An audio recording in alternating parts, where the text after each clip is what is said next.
Hello everyone, आप सबका स्वागत है। आरआरबी एनटीपीसी 2019 का सीबीटी 1 का मैथ्स का सॉल्यूशन कर रहे हैं, जिसमें 28 दिसंबर 2020 से 27 फरवरी 2021 तक जितने भी शिफ्ट में एग्जाम हुए सभी शिफ्ट के सॉल्यूशन कंप्लीट हो चुके हैं। इन सब के वीडियोस प्लेलिस्ट पे मिल जाएंगे।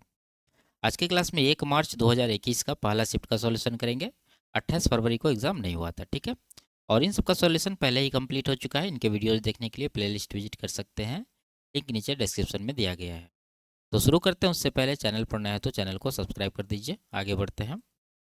पहला सवाल है, यदि एक समद्विबाहु समकोण त्रिभुज के कर्ण का माप 8 सेंटीमीटर है तो त्रिभुज का क्षेत्रफल ज्ञात कीजिए। ठीक है, देखिए समद्विबाहु समकोण त्रिभुज है तो इसका जो एरिया निकालने का फॉर्मूला होता है, यदि कर्ण हमारे पास हो तो 1/4 इंटू कर्ण का स्क्वायर, यानी कि 8 का स्क्वायर कितना हो जाएगा 64।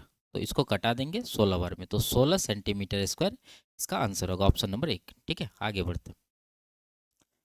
यदि ये सब दे रखा है तो A cube plus B cube plus C cube का मान पूछ रहा है। ठीक है, देखिए इसको निकालने का डायरेक्ट फॉर्मूला होता है, लिखते हैं यहाँ पर A cube plus B cube plus C cube minus 3ab बराबर होता है ए प्लस बी प्लस सी।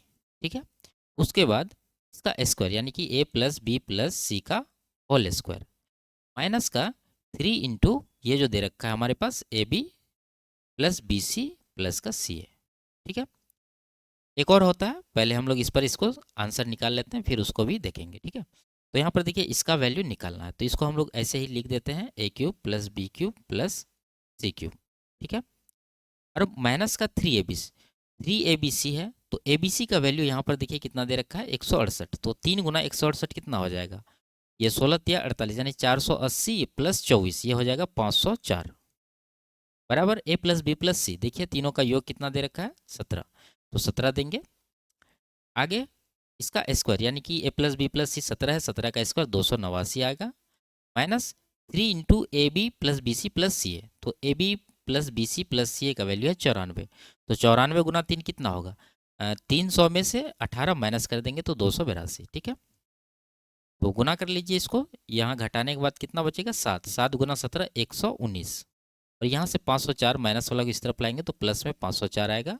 यही होगा हमारा इसका वैल्यू। ठीक है, जो पूछ रहा है, तो 5 1 6 19 4 23 यानी कि 623, ऑप्शन नंबर 2 इसका आंसर है। ठीक है, तो सवाल के डेटा के अनुसार ये फॉर्मूला लगाएंगे। दूसरा भी होता है इसको निकालने का, क्या होता है 1/2 into A plus B plus C. ठीक है, into 3 into A square plus B square plus C square और माइनस का A plus B plus C का होल स्क्वायर। ठीक है, मान लीजिए कि सवाल में A plus B plus C दिया रहा था, ठीक है, और A square plus B square plus C square का मान दिया रहा था। ये दोनों वैल्यू से ही हम लोग इसका मान निकाल सकते थे। ठीक है, और ए बी सी भी दिया रहता तो सवाल के डेटा के अनुसार हम लोग फॉर्मूला लगाएंगे, ये लगाना है या ये लगाना है, डेटा के अनुसार हम लोग डिसाइड करेंगे। आगे बढ़ते हैं, इसका मान निकालना है। देखिए इसमें कोई फार्मूला नहीं लग रहा है, डायरेक्ट आपको सॉल्व करना पड़ेगा। गुना कर दीजिए 19 नमा 171, यहाँ होगा 310 और यहाँ पर हो जाएगा 32 गुना 11 320 प्लस 32 352। ठीक है, और यहाँ जब गुना करेंगे तो ये कितना बनेगा 466.5, उसमें 50 माइनस कर देंगे तो ये आएगा 416.5। अब देखिए ऊपर में टोटल जोड़ के कितना आ रहा है 2 1 3 और इधर हो गया 5 1 6 7 13 बचा 1 1 2 3 5 3 8 833 और नीचे था 416.5। ये सीधा सीधा 2 बार में कट जाएगा। ठीक है, तो 2 ही इसका आंसर होगा। आगे बढ़ते हैं, इसमें बी ए के कितने प्रतिशत के बराबर है, तो ए और बी का अनुपात हम लोग निकाल लेंगे यहाँ से। देखिए कह रहा है कि ये जो डेटा है इसके बराबर है, तो हम लोग बीच में बराबर कर देते हैं, 20 से 40 को कटा देते हैं 2 बार में। ठीक है, अब देखिए 2 गुना ए माइनस बी करना है, तो यहाँ से अगर ए को गुना करेंगे तो 2 ए होगा, इधर से एक आएगा, तो कुल मिला के यहाँ पर ए बचेगा, और इस तरफ माइनस का 2 बी होगा, इसको इस तरफ भेजेंगे तो बी पहले से है, तो b plus minus plus 2 b, ये माइनस 2 बी जो है इस तरफ प्लस में आ जाएगा, तो टोटल हो जाएगा 3 बी। तो यहाँ से ए और बी का अनुपात आ गया 3 1 1। ठीक है, बी ए के कितने प्रतिशत के बराबर है, तो बी के बारे में पूछ रहा है, बी 1 है, ए का कितना है, ए 3 है, तो ये कितना परसेंट होगा 1/3 को 100% से गुना कर लीजिए, तो ये आएगा 100/3%, ऑप्शन नंबर 3। ठीक है, आगे बढ़ते हैं, एक पिता एक कार्य को 8 दिन में पूरा कर सकता है। ठीक है, पिता को फादर लिखते हैं, ये 8 दिन में कर सकते हैं, जबकि पुत्र उसी कार्य को 7 दिन में कर सकते हैं। पुत्र को सन लिखते हैं एस, ये 7 दिन में करते हैं। यदि वे एक एक दिन छोड़कर कार्य करते हैं और पिता कार्य शुरू करता है तो कार्य पूरा करने में कितने दिन का समय लगेगा। ठीक है, टोटल वर्क इन दोनों का एलसीएम 56 आ जाएगा, ये 7, यहाँ पर 8। देखिए अल्टरनेट डेज में काम हो रहा है। पहला दिन पिता करेगा यानी कि 7 यूनिट, दूसरा दिन पुत्र करेगा यानी 8 यूनिट, फिर तीसरा दिन पिता करेगा 7, चौथा दिन पुत्र करेगा 8। इसी तरह से ये कंटिन्यू रहेगा। अगर हम लोग यहाँ देखें तो पहला और दूसरा यानी 2 दिन में टोटल 7, 8, 15 यूनिट का काम हो रहा है। टाइम लग रहा है कितना, 2 दिन का। अब हमको करना है कितना, 56 यूनिट काम करना है, तो 15 को ले जाएंगे 56 के नज़दीक, तो 15 या 45, 15 चौके 60, 4 बार में तो ज़्यादा हो जाता था, 3 बार इसको लगाएंगे यानी कि 3 से गुना कर दीजिए डेटा को। 15 या 45 यूनिट काम हो जाएगा, इधर भी 3 से गुना करेंगे, 3 दूना 6 दिन यहाँ पर हो जाएगा। अब यहाँ तक कंप्लीट हो चुका है 45 यूनिट। अब किसका बारी होगा, फादर का। ठीक है, तो फादर कर रहे हैं कितना, 7 यूनिट काम। 7 यूनिट करने में 1 दिन का समय लगा इसको, तो 45 7 52 यूनिट हो गया। अब बच गया है 4 यूनिट, 52 4 56, तो 4 यूनिट काम अब पुत्र करेगा। पुत्र का एफिशिएंसी कितना है, 8 है, यानी 1 दिन में 8 करता है, तो 4 करने में इसको कितना लगेगा, आधा दिन, यानी कि 1/2 डेज।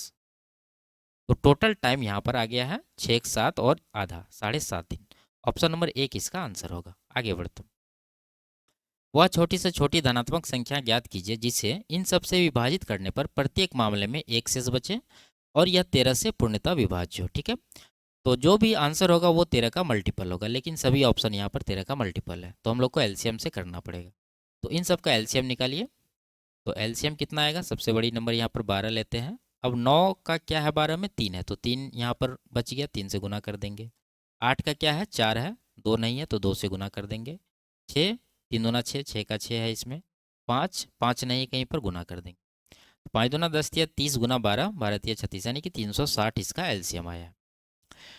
अगर हम लोग ये कंडीशन को छोड़ दें तो आंसर क्या होगा, 360, और ये जो शेष बच रहा है एक ये।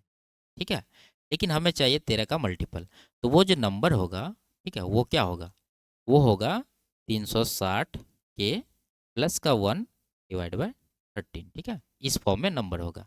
अब यहाँ पर के का वो वैल्यू हम लोग देंगे जो कि रखने पर 13 का ये मल्टीपल बन जाए। तो यहाँ पर बड़ा नंबर है 360, तो हम लोग क्या करेंगे, 13 से इसको डिवाइड कर देंगे 360 को।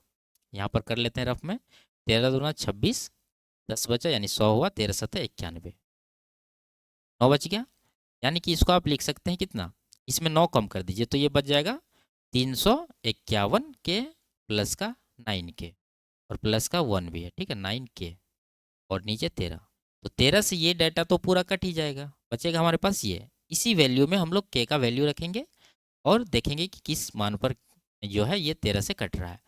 अगर हम लोग के का यहाँ पर 1 रखें तो 9 1 9 1 10 नहीं है, 2 रखेंगे 9 दूना 18 1 19 नहीं कट रहा है, 3 रखेंगे 27 1 28 नहीं कट रहा है, 36 1 37 नहीं कट रहा है, 45 1 46 नहीं कट रहा है, और 54 1 55 नहीं कट रहा है, 63 1 64 नहीं कट रहा है, 72 1 73 नहीं कट रहा है, और 9 9 81 1 82 नहीं कट रहा है, 9 10 90 1 91, 13 का मल्टीपल है। यानी के का वैल्यू अगर हम लोग 10 ले लेंगे तो ये कितना बनेगा, 9 10 90 प्लस 1 91, 13 का मल्टीपल है। इसका मतलब वो नंबर कौन सा होगा, वो नंबर यहाँ पर आप ये जो के का वैल्यू अभी रखने पर मिल रहा है वही वैल्यू यहाँ पर रखेंगे, यानी कि 360 गुना 10 प्लस का 1, तो ये कितना हो जाएगा 3600 प्लस 1, यानी कि 3601। यही इसका आंसर होगा। ऑप्शन नंबर 3 में ये दे रखा है। आगे बढ़ते हैं। दो संख्याओं का एचसीएफ 15 है और एलसीएम 6090 है। यदि उनमें से एक संख्या 435 है तो दूसरी संख्या ज्ञात कीजिए। ठीक है, फॉर्मूला लगाएंगे, क्या होता है, पहली संख्या गुना दूसरी संख्या बराबर इन दोनों संख्याओं का एलसीएम गुना एचसीएफ। तो एक संख्या हमारे पास है 435, दूसरी निकालना हम मान लेते हैं N2 है, बराबर एचसीएफ 15 है और एलसीएम कितना है 6090। घटाएंगे इसको 15 से, 15 दूना 30 और 15 नमा 135, 29 से 29 दूना 58, 29 एक्का 29 यानी 210। तो N2 का यही वैल्यू होगा, ऑप्शन नंबर 3 में दे रखा है। आगे बढ़ते हैं। एक आदमी और एक लड़का एक साथ कार्य करते हुए किसी कार्य को 24 दिन में समाप्त कर सकते हैं। यदि अंतिम 6 दिन में आदमी अकेले कार्य करता है तो कार्य 26 दिन में समाप्त हो सकता है। लड़का अकेले कार्य करते हुए इस कार्य को कितने दिनों में पूर्ण कर सकता है। ठीक है, तो हम लोग को चाहिए लड़का का कार्य क्षमता।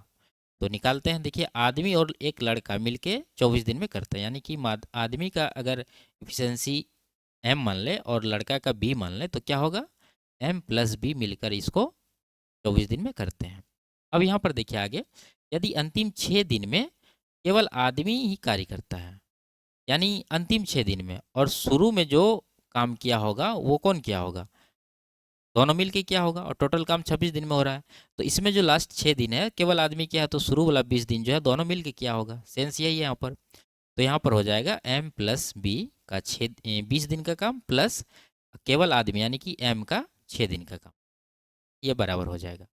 अब यहाँ से m और b का अनुपात निकालेंगे। देखिए यहाँ पर हो रहा है m गुना 24, 24m, इधर हो रहा है 20m और यहाँ पर 6m, तो 20 से 26, इधर 24, तो 24 को इस तरफ भेज देते हैं, तो 26 में 24 घट जाएगा तो कितना बचेगा, 2m।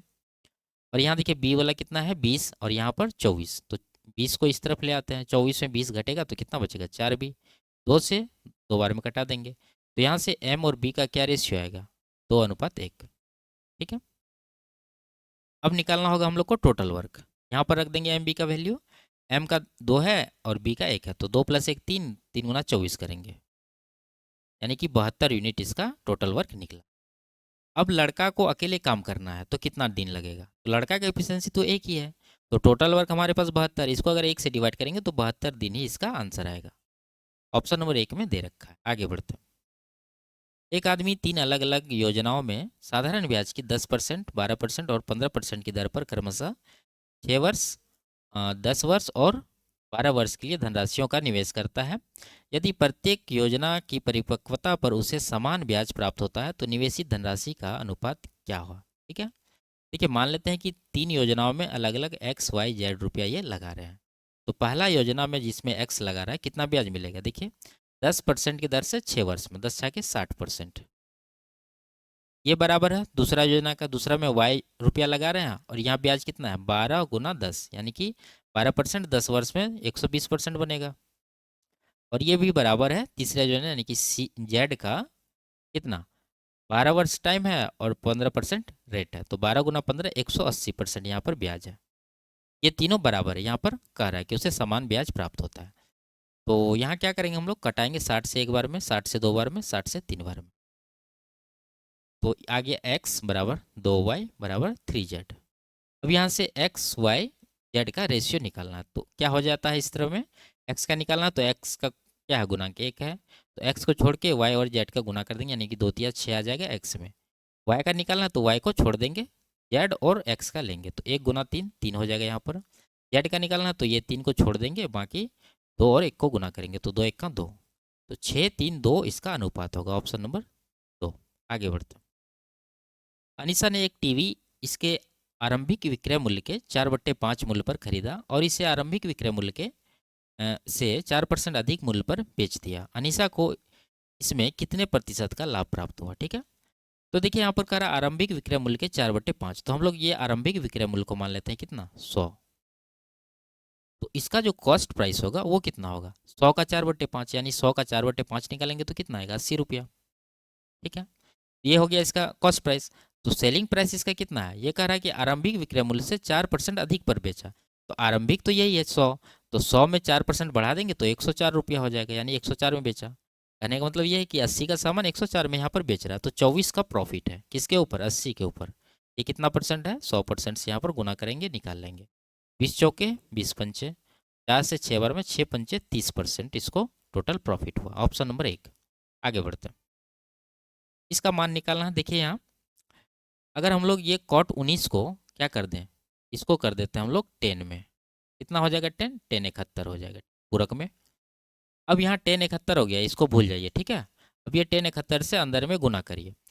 अगर यहाँ पर मान लीजिए गुना करें हम लोग, तो cot 71 10 71 दोनों गुना होके क्या हो जाएगा, 1 हो जाएगा, बचेगा हमारे पास ये cos स्क्वायर 21, तो लिखते हैं वही ठो cos स्क्वायर 21 डिग्री प्लस, अगर ये 10 71 को इसमें गुना करेंगे तो ये देखिए 10 71 10 71 कट जाएगा, बचेगा हमारे पास 1/sec स्क्वायर 69, इसको आप लिख सकते हैं क्या, cos स्क्वायर 69 डिग्री। ठीक है। अब यहाँ पर आप किसी एक को पूरक कर लीजिए, चाहे 69 को कर लीजिए चाहे 21 को कर लीजिए, इसका वैल्यू क्या होगा, 1 होगा, क्योंकि अगर इसको पूरक करेंगे तो ये आएगा sin स्क्वायर 21 डिग्री। यहाँ पर है कॉस स्क्वायर 21, तो हम लोग जानते हैं कि sine square theta plus cos square theta क्या होता है, 1 होता है, तो 1 ही इसका आंसर होगा। आगे बढ़ते हैं। 0 से 52 के बीच सभी विषम संख्याओं का योग ज्ञात कीजिए। ठीक है, तो देखिए 0 से अगर शुरू करें तो पहला विषम संख्या 1 है, अगला 3 है, इसी तरह से ये जाते रहेगा, और अंतिम विषम संख्या कौन सा होगा, 51। आप तो चाहे इसमें पता कर लीजिए कितने विषम संख्या है, नहीं तो आप 51 को इस फॉर्म में लिखिए 2n-1 के फॉर्म में, तो क्या हो जाएगा 2 गुना 26-1, 26 गुना 52 माइनस 1 51 हो जाएगा। तो ये जो 26 है यही n का वैल्यू है, तो इसका जो सम निकालना हम लोग को, तो यही 26 का स्क्वायर कर देंगे। यानी कहने का मतलब है कि इसमें कितने विषम संख्या है, 26 है। आप इसमें एपी मान के भी n निकाल सकते थे, और नहीं तो इस फॉर्म में लिख लीजिए, तो 26 का स्क्वायर कितना होगा, 676। ऑप्शन नंबर 3 इसका आंसर है। आगे बढ़ते। एक वस्तु को दो व्यक्तियों द्वारा क्रमागत तौर पर बेचे जाने पर प्राप्त कुल लाभ मूल मूल्य के 38% के बराबर होता है। यदि पहले व्यक्ति को इसे बेचने पर 15% का लाभ प्राप्त होता है तो दूसरे व्यक्ति को होने वाला प्रतिशत लाभ ज्ञात कीजिए। ठीक है, तो यहाँ देखिए वस्तु को क्रमागत तौर पर बेचा जा रहा है, तो यहाँ पर फॉर्मूला लगा देंगे, क्या होता है, x+y+xy/100%, यही होता है इफेक्टिव परसेंट निकालने का, जिसमें कि एक का परसेंट 15 है, दूसरा का मान लेते हैं कि x है, प्लस 15 गुना x करेंगे, नीचे 100, कितना परसेंट होगा, ओवरऑल परसेंट दे भी रखा है प्रॉफिट का, कितना है 38%, तो इन दोनों को बराबर कर देंगे। आप दोनों तरफ परसेंट दे भी सकते हैं, नहीं भी दे सकते हैं। ठीक है, 5 से कटाएंगे 3 बार में, 5 से 20 बार में, तो इधर हो गया 3x/20, इधर x जोड़ दीजिए, 20 से कम 20 23x/20 हो जाएगा, और ये 15 को इस तरफ भेज दीजिए, तो 38 में 15 घट जाएगा तो कितना बचेगा, 23, 23 और 23 काट दीजिए, x का वैल्यू कितना हो गया 20, तो 20% ही इसका आंसर होगा, ऑप्शन नंबर 2। आगे बढ़ते हैं। एक समांतर चतुर्भुज की ऊंचाई इसके संगत आधार से दोगुनी है और समांतर चतुर्भुज का क्षेत्रफल 288 मीटर स्क्वायर है। समांतर चतुर्भुज की ऊंचाई ज्ञात कीजिए। ठीक है, देखिए आधार से दोगुनी है ऊंचाई, अगर आधार को हम लोग x मान लें तो ऊंचाई कितना होगा 2x, और हम लोग जानते हैं कि समांतर चतुर्भुज का एरिया निकालने के लिए क्या करते हैं, लंबाई गुना चौड़ाई, यानी कि इन दोनों को गुना करेंगे तो 2x² आएगा, जो कि दे रखा है हमारे पास 288। 2 से कटा दीजिए इसको 144, x का वैल्यू कितना आएगा 144 का वर्गमूल 12। ठीक है, क्या पूछ रहा है ऊंचाई, तो ऊंचाई कितना है 2x है, तो इसमें रख दीजिए 12 दूना 24 हो जाएगा, ऑप्शन नंबर डी। आगे बढ़ते हैं। विकास अपने वेतन का 80% खर्च कर देता है, उसके वेतन में 25% की वृद्धि हुई और उसके व्यय में 15% की वृद्धि हुई, उसकी बचत में कितने परसेंट की वृद्धि हुई। ठीक है, ये मान लेते हैं कि ये जो विकास है इसका वेतन कितना है 100 है। ठीक है, इसमें वो 80% क्या करता है खर्च करता है, यानी 100 का 80%, 80 रुपया वो खर्च कर जाता है। ठीक है, एक्सपेंस हो गया, तो इसका जो सेविंग होगा वो कितना होगा, 100 में 80 माइनस कर देंगे तो बचेगा कितना 20। अब देखिए उसका वेतन 25% बढ़ गया, यानी वेतन पहले 100 था, 25% बढ़ेगा, यानी कि 100 का 25%, 25 रुपया इसका वेतन बढ़ गया। उसके बाद क्या हुआ कि उसके व्यय में 15% की वृद्धि हुई, तो व्यय 80 था और इसका 15% बढ़ गया, तो 80 का 15% कितना होगा 15×8=120, यानी 12 रुपया इसका खर्च भी बढ़ गया। तो बचत में इसका कितना रुपया जाएगा, देखिए 25 बढ़ा है जिसमें 12 ये खर्च में डाल दिया है, तो 25 में 12 माइनस करेंगे तो 13 इसका सेविंग में चला गया। तो पूछ रहा है कि कितने परसेंट की वृद्धि हुई, तो 13 का वृद्धि है इसके ऊपर 20 के ऊपर, तो 13/20 कितना होगा 65%, ऑप्शन नंबर डी। आगे बढ़ते हैं। दो संख्याओं का अनुपात 9:11, यदि इनमें से प्रत्येक संख्या में से 4 घटाया जाता है तो इसका अनुपात 7:9 हो जाता है। इन दोनों संख्याओं का योग ज्ञात कीजिए। ठीक है, तो यहाँ पर देखिए क्या दे रखा है 9 और 11, 7 और 9, दोनों में 4 घटा देंगे, यहाँ पर क्रॉस मल्टीप्लीकेशन करके अंतर लेंगे, 9 9 81, 11 7 77, अंतर आ रहा है कितना का 4 का, और यहाँ देखिए 7 चौक 28, 9 चौके 36, 8 का अंतर है, सीधा सीधा ये कितना 2 गुना है, तो दोनों संख्याओं का योग पूछ रहा, तो योग यहाँ से दोनों को जोड़िए तो 11 9 20 आएगा, और ये 2 गुना है तो इसको भी 2 गुना करेंगे तो 20 दूना 40, ऑप्शन नंबर 2 इसका आंसर होगा। आगे बढ़ते हैं। वह बड़ी से बड़ी संख्या ज्ञात कीजिए जिससे इन सबको विभाजित करने पर प्रत्येक मामले में समान शेष बचता हो। ठीक है, तो वो बड़ी से बड़ी संख्या होगी कौन सी, इन तीनों का एचसीएफ। तो एचसीएफ कैसे निकालेंगे, डिफरेंस लेंगे, पहले इन दोनों का डिफरेंस लीजिए, ये आएगा कितना 1469। ठीक है, आप यहाँ से आंसर लगा सकते हैं 1469, क्योंकि या तो ये एचसीएफ होगा या इसका कोई एक फैक्टर होगा, तो ये सब तो इसका फैक्टर नहीं हो सकता है, इसका मतलब यही इसका आंसर होगा। आप निकालना है तो निकाल सकते हैं डिफरेंस लेके, हम पहले कई बार इस तरह का बता चुके हैं। आगे बढ़ते हैं। किसी संख्या में 7 जोड़ने पर प्राप्त योग को 5 से गुना किया जाता है और इस प्रकार प्राप्त गुणनफल को 9 से विभाजित किया जाता है। इस प्रकार प्राप्त भागफल में से 3 घटाने पर संख्या 12 प्राप्त होती है। मूल संख्या ज्ञात कीजिए। ठीक है, तो इसको लास्ट से सॉल्व करेंगे। क्या कह रहा है कि भागफल में 3 घटाने पर संख्या 12 प्राप्त होता है। इसका मतलब भागफल कितना रहा होगा, 12 में 3 जोड़ दीजिए, 12 3 कितना हो जाएगा, 15। अब आगे देखिए, इस प्रकार प्राप्त गुणनफल को 9 से विभाजित किया जाता है, तब जाके ये प्राप्त होता है। इसका मतलब वो संख्या कौन सा होगा, ये गुणनफल कौन सा होगा, 9 से विभाजित कर रहे हैं तो यहाँ पर हम लोग 9 से गुना कर देंगे, तो 15 9 135 हो जाएगा ये। आगे देखिए, किसी संख्या में 7 जोड़ने पर प्राप्त योग को 5 से गुना किया गया, यानी कि 5 से गुना करने के बाद ये हुआ होगा, तो वो नंबर निकालने के लिए इसमें 5 से डिवाइड कर दीजिए, कितना आएगा, 27। अब ये 27 कब आया था, 7 जोड़ने पर, तो 7 इसमें हम लोग माइनस कर देंगे, तो 20 इसका आंसर होगा, ऑप्शन नंबर डी। आगे बढ़ते, एक त्रिभुज के कोनों ए बी सी के माप समांतर श्रेणी में है। एम बी सी पर इस प्रकार स्थित एक बिंदु है कि ए एम बी सी पर लंब है, बी एम ए बी का मान ज्ञात कीजिए। ठीक है, दोनों का अनुपात पूछ रहा है। तो देखिए यहाँ पर ए बी सी क्या है, तीनों ए पी में है। ए पी में जब रहेगा तो बीच वाला कोण हमेशा 60 डिग्री का होगा। दूसरा हो जाएगा, मान लीजिए कि 60 माइनस थीटा, तीसरा अंतिम हो जाएगा 60 प्लस थीटा। ठीक है, तो यहाँ पर एक ट्राइंगल हम लोग बना लेते हैं। इसका नाम है ए, इसका है बी, इसका है सी। अब यहाँ देखिए, जब ये तीनों एपी में है तो बीच वाला कोण यानी कि बी कितना होगा, 60 डिग्री होगा। ठीक है, और एम बी सी पर इस प्रकार स्थित बिंदु है कि ए एम बी सी पर लंब है, यानी ए से एक लंब खींचा गया है बी सी पर, एम बिंदु पर ये मिल रहा है, तो ए एम हो गया, ये क्या है, लंब है। अब देखिए लंब है तो इसका मतलब ये 90 डिग्री होगा, और ये 60 है तो ये कितना बचा, 30 बचा। और हम लोग जानते हैं कि समकोण त्रिभुज में 30 60 90 का क्या रेशियो होता है, 30 के सामने 1 होता है, 60 के सामने √3 होता है। ठीक है, और 90 के सामने क्या होता है, 2 होता है। अब यहाँ पूछ क्या रहा है, B M A B, B M कितना है, बी एम यहाँ 1 है, ए बी कितना है, 2 है, तो 1/2 इसका आंसर होगा, ऑप्शन नंबर 1। आगे बढ़ते हैं। यदि ये दे रखा है तो एक्स वाई का मान पूछ रहा है, तो इसको सॉल्व करना पड़ेगा। पहले परिमेयकरण करेंगे, तो ऊपर 2 प्लस √3, नीचे भी 2 प्लस √3 से गुना कर दीजिए, तो नीचे कितना बनेगा, देखिए 2 दूना 4 माइनस 3 1 बन जाएगा, तो नीचे वाला को हम लोग छोड़ेंगे, ऊपर वाला को गुना करेंगे, तो 5 दूना 10 हो जाएगा। फिर 5 से √3 में गुना करेंगे तो 5 √3 होगा। फिर 2 √3 को 2 से गुना करेंगे तो ये कितना होगा, 4 √3। उसके बाद 2 √3 गुना √3 कितना होगा, 2 तिया 6, ये बराबर हो जाएगा x प्लस y√3 का। अब यहाँ देखिए 10 और 6 कितना हो गया, 16, इधर 5 4 9 √3, 9 √3 बराबर x प्लस y√3। अब यहाँ पर हम लोग कंपेयर करेंगे रूट वाला को रूट वाला के साथ, तो y का वैल्यू कितना हो जाएगा, 3 9 हो जाएगा, और x का 16, तो 16 और 9 इसका आंसर होगा। आगे बढ़ते हैं। प्रथम 11 प्राकृत संख्याओं में से यादृच्छिक रूप से 2 पूर्णांकों का चयन किया जाता है।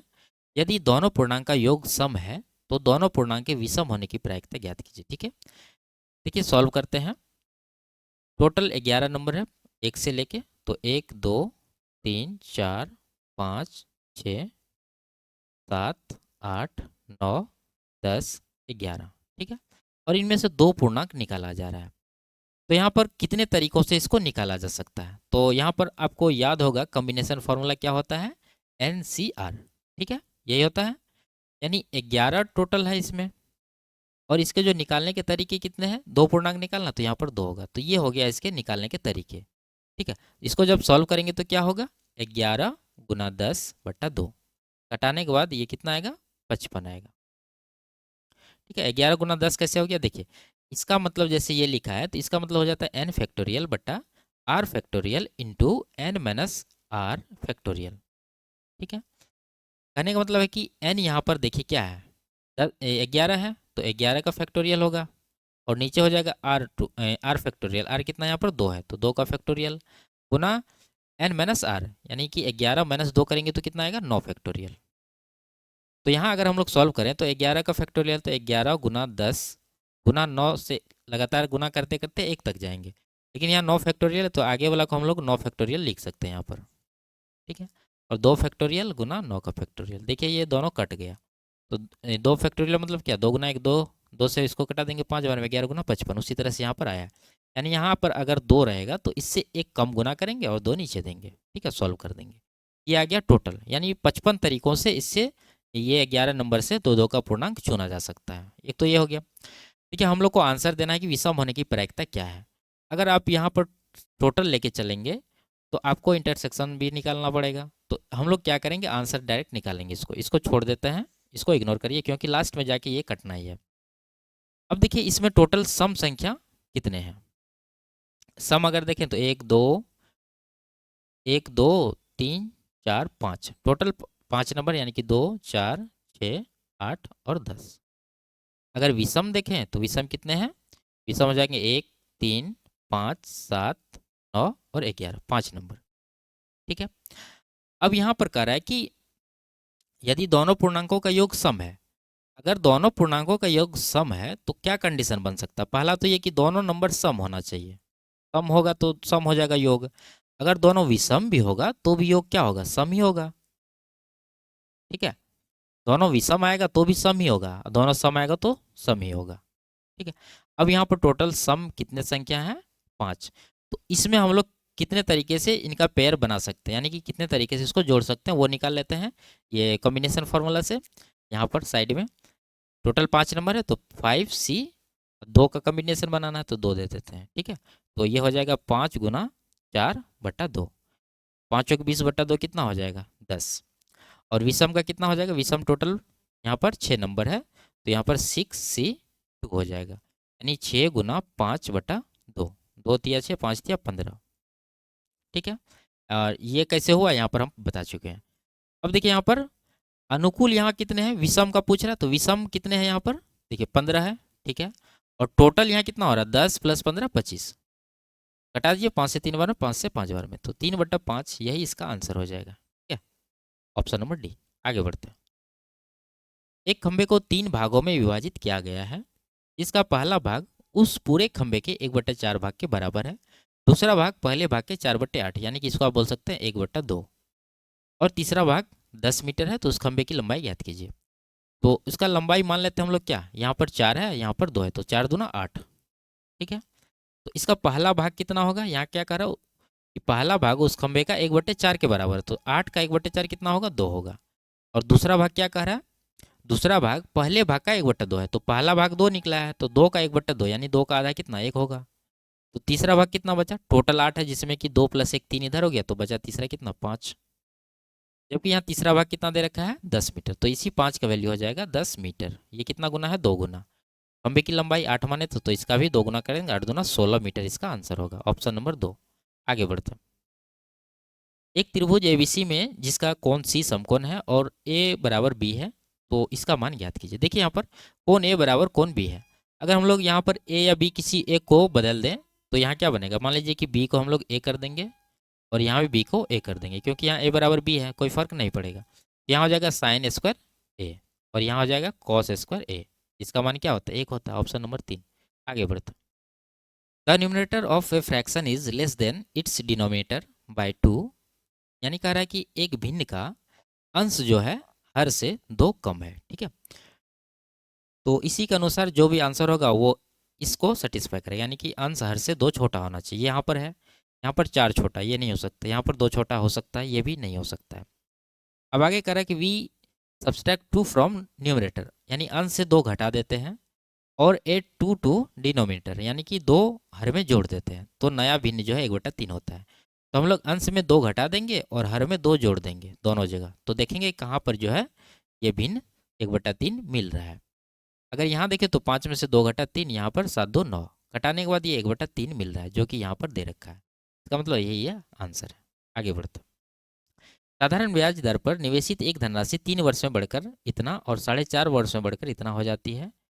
इस धनराशि पर लागू ब्याज दर ज्ञात कीजिए। मान लेते हैं कि मूलधन पी है जो कि 3 वर्ष में कितना हो जाता है, 1512 रुपया, और यहाँ से यह 4.5 वर्ष में हो जाता है कितना, 1668। ठीक है, अब देखिए यहाँ अगर यहाँ रुपया में हम लोग गैप देखें तो कितना है, 6 में से 2 घटा, 8 में से 2 घटा 6, 6 में से 1 घटा 5, और यहाँ पर 6 में से 5 घटा 1, 156। ठीक है, अगर टाइम में देखें गैप तो तो 3 वर्ष 4.5 वर्ष गैप है 1.5 वर्ष का। अब यहाँ जब 1 वर्ष का हम लोग ब्याज निकालेंगे तो क्या आएगा, 156 को 1.5 से डिवाइड कर देंगे। तो आप इसको 3/2 या नहीं तो 0 लगा दीजिए। 15 से 1 का 15 चौके 60, 104 रुपया प्रत्येक साल का ब्याज इसका मिल रहा है। तो यहाँ पर कितना ब्याज मिला होगा 3 साल में, 104 का 3 गुना यानी कि 312 रुपया। यानी पी मूलधन में 312 रुपया जोड़ने के बाद 1512 हुआ है। तो पी कितना होगा, पी होगा 1512 माइनस 312, कुल मिला के 1200। पी का वैल्यू ये हो गया। ब्याज निकालना है तो ब्याज क्या हो जाएगा, 1 साल का ब्याज यहाँ से लीजिए 104 और मूलधन है 1200 गुना 100% कर दीजिए। 0 0 काट दीजिए, 12 से 4 से कट जाएंगे, 3 बार में 4 से 26, तो 26/3%। ऑप्शन नंबर 1 इसका आंसर होगा। आगे बढ़ते हैं।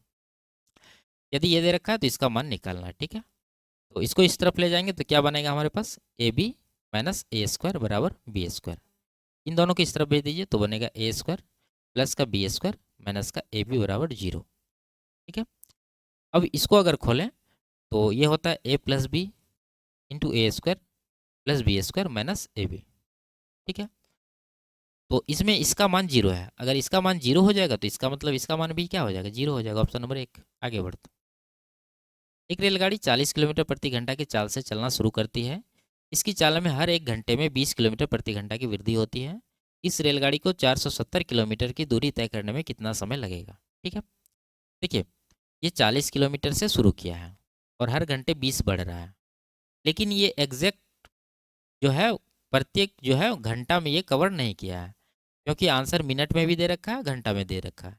इसका मतलब ये पूर्णतः एपी नहीं है। लास्ट में हो सकता है आधा घंटा ही कवर किया हो या 15 मिनट ही कवर किया हो। तो इस तरह से हम लोग को मैनुअली इसको लिखना पड़ेगा। 40 हो गया, 20 बढ़ा देंगे अगले घंटा, 60 हो जाएगा, फिर 80 हो जाएगा, फिर 100 हो जाएगा, फिर 120 हो जाएगा, फिर 140 हो जाएगा। यहाँ तक देखते हैं जोड़ के, 6 4 10, 180, 280, 300 और 400, यानी कि यहाँ से लेके यहाँ तक कितना हो गया, 400 किलोमीटर। और जाना है इसको 470, तो 70 किलोमीटर और चाहिए। अगला चाल कितना है, 140, तो 140 की स्पीड से 70 किलोमीटर कवर करेगा तो कितना टाइम लग जाएगा, आधा घंटा। यानी कुल मिला के 1 2 3 4 5 घंटा इधर हो गया प्लस हाफ आवर इधर हो गया, कुल मिला के 5.5 घंटा। ऑप्शन नंबर 2 इसका आंसर है। आगे बढ़ते। इसमें कह रहा है वर्ष 2018 में सभी दुकानों की औसत बिक्री कितनी है। 18 ऑरेंज वाला जोड़ लेते हैं, 9 8 17 7 24, 9 8 17, 17 8 25, 25 7 32, 32 7 39 और 39 1 40, यानी कि 400 हो रहा है। टोटल 5 साल का है तो 5 से डिवाइड कर देंगे, आ जाएगा कितना, 80। ऑप्शन नंबर डी इसका आंसर होगा। आगे बढ़ते हैं। किस वर्ष में कंपनी सी और बी के उत्पादन में अंतर अधिकतम था। तो बी और सी, ऑरेंज और ग्रे देखना है। तो यहाँ पर देखिए सटा हुआ है, यहाँ थोड़ा हटा है, यहाँ से दोनों एक ही है, यहाँ पर सबसे बड़ा दूरी यहाँ है। ये कौन सा है, वर्ष 6 का, तो यही इसका आंसर हो जाएगा। आगे बढ़ते हैं। रोहित और राज द्वारा प्राप्त कुल प्रतिशत अंकों के बीच कितना अंतर है। ठीक है, दोनों का अधिकतम अंक जोड़ के कितना है, 200 है, बराबर है। तो हम लोग यहाँ पर डिफरेंस अंक का ले लेंगे। 2 2 4 5 9 7 16, 3 1 4 4 8 4 12 3 15, 156 इसका हो रहा है। इसका कितना, 5 5 10 7 18, 3 1 4 4 8 3 11 4 15, 158। तो यहाँ पर 2 अंक का अंतर है, 2 का अंतर है। कुल इसका अधिकतम कितना है मार्क्स, 200। तो 200 के कितना परसेंट है, 10%, ये 1%, ठीक है। तो 1% इसका आंसर होगा। Option number D. आगे बढ़ते। वर्ष 2015 और वर्ष 2016 में हुए सभी तीनों राज्यों में गेहूं के कुल उत्पादन का अंतर कितना है। 15 और 16 का देखिए, 15 16 तीनों का जोड़ लिए, ये 2 8 2 10, 6 5 11 7 18, और इधर 17 में कितना हो गया, 8 5 13 2, ये हो गया 8 2 10, और 5 5 10 से 16 1 17, कितना का अंतर है, 1 का। 1 टन इसका आंसर हो जाएगा। आगे बढ़ते। तो ये लास्ट सवाल था। वीडियो आपको कैसी लगी कमेंट में ज़रूर बताइए। अच्छी लगी तो वीडियो को लाइक शेयर और चैनल को सब्सक्राइब कर दीजिए। फिर मिलते हैं अगले क्लास में, तब तक के लिए बाय बाय, टेक केयर।